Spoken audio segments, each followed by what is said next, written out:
there is a very important principle that we need to go over. Let's call it the goals versus indicators principle. But let's start with why you need goals. We visited this in the last chapter from a different angle. You need goals to work systematically. If you know where you are going, you'll get there faster. Adjust accordingly. If you know the destination, you can adjust your methods to match that course.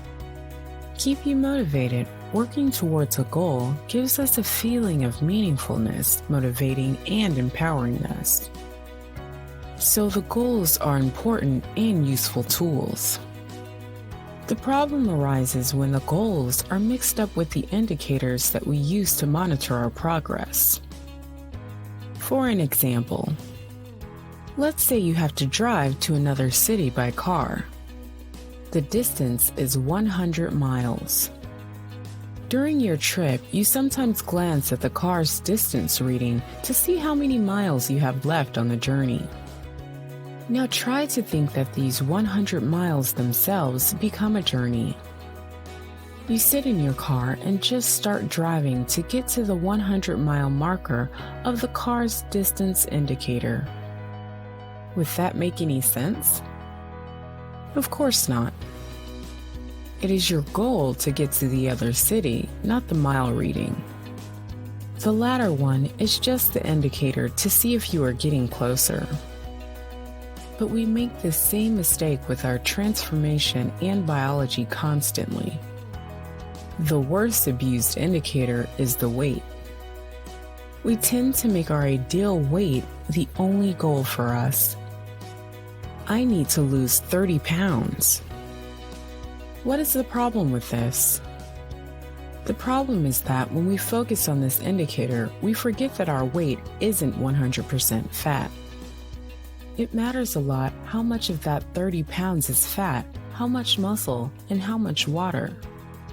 It's an ever-repeating problem that when people focus on the weight number, they don't care what they do so long as they get closer to the goal.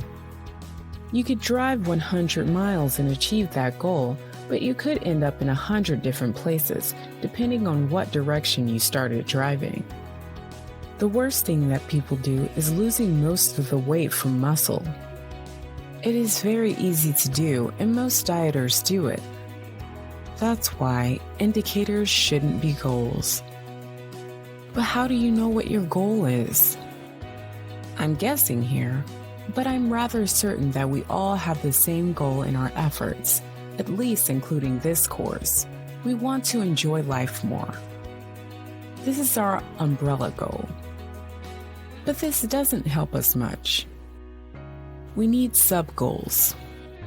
We need short-term, medium-term, and long-term goals. Let's look at an example to illustrate this. The umbrella goal, till the end of your life, enjoy life more. Long-term sub-goal, 1+ years, be as healthy as possible, indicated by indicators such as body composition, energy levels, happiness, etc. Medium-term sub-goals, 3 to 12 months, solidify new lifestyle and routines, indicated by hours physically active per week, hours slept on average every day, changes in body composition, and laboratory markers.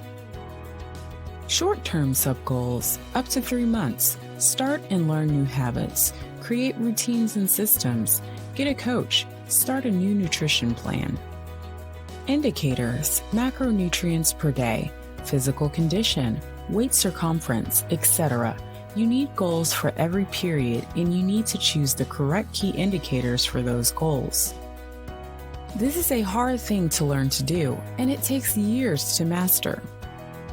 The best advice for you at this point is for you to sit down, write down those goals and indicators, and return to them weekly.